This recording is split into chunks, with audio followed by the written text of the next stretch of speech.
Le sandwich vietnamien à l'honneur avec du filet mignon de porc. On va y mettre pas mal de sauce et puis la baguette de pain.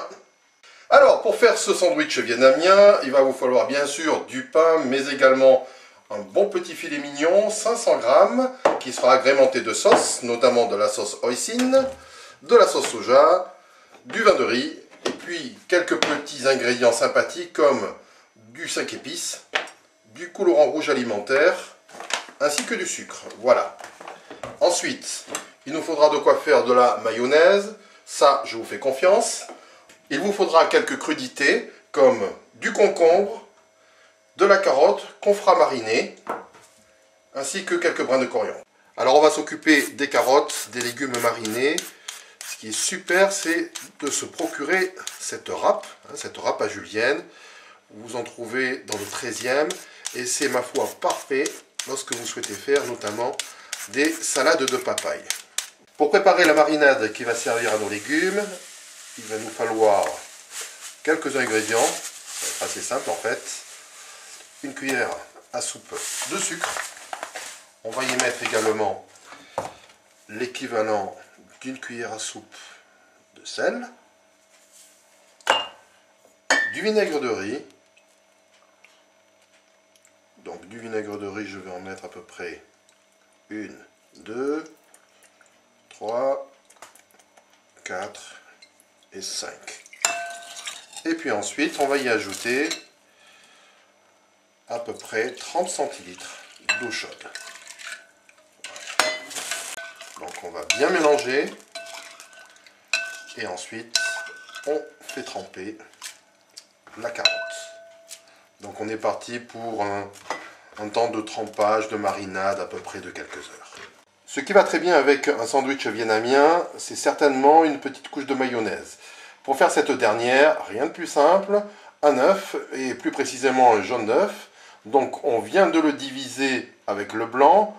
On va ensuite y mettre un petit peu de moutarde. La moutarde, on va donc prendre quelque chose de pas trop fort, vous le voyez, hein, on a mis l'équivalent d'à peu près 1 à 2 cuillères à café. On va y ajouter un assaisonnement. L'assaisonnement, c'est du sel, du poivre, vous vous en doutez bien. Et puis ensuite, on va faire monter la mayonnaise avec de l'huile et on assaisonnera au final avec un petit peu de vinaigre. Voilà.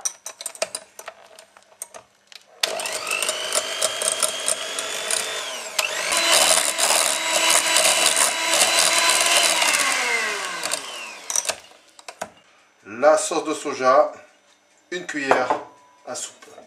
Le vin de riz, 1 cuillère à soupe également. La sauce hoisin, ça c'est déjà un petit peu plus épais. Hop. 1 cuillère à soupe. C'est un porc qui est un peu sucré. Donc on va y mettre 40 g de sucre. Ça correspond à peu près à 2 cuillères à soupe. Du sel tout de même pour contrebalancer. L'équivalent d'une demi-cuillère à café. Ensuite on termine avec du 5 parfums. J'en mets à peu près une demi-cuillère. Et puis le petit ingrédient magique. Oula, attention, il faut en mettre assez peu parce que c'est très efficace. J'en mets un peu moins de la cuillère à café. Ça y est, le mélange est bien pris. On va badigeonner notre filet mignon de porc avec. Hop. Je crois qu'il va falloir y mettre les mains de manière à bien faire incorporer cette marinade dans la viande. Voilà, au bout de quelques heures, on va considérer que notre porc, notre filet mignon, a bien macéré dans cette marinade. On est parti à présent dans le four pour 20 minutes de cuisson à 190 degrés. On va regarder maintenant au bout de 20 minutes où est-ce qu'on en est côté cuisson. Vous voyez que ça commence un petit peu à caraméliser. Donc 20 minutes et 20 minutes supplémentaires de l'autre côté.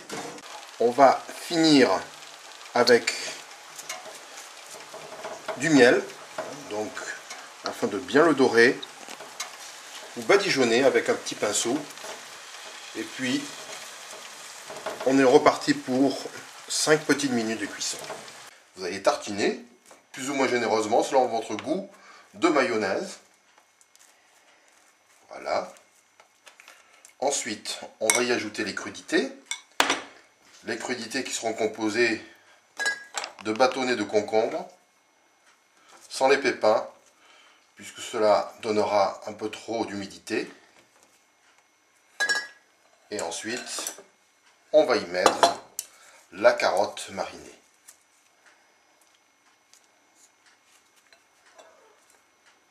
Voilà. Ça nous fait quelque chose de plutôt sympathique. Le porc. Alors, ce fameux porc char-siu, on l'a découpé en petites lamelles, plus ou moins minces.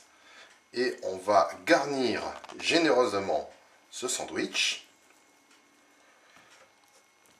Et nous terminerons avec quelques brins de coriandre.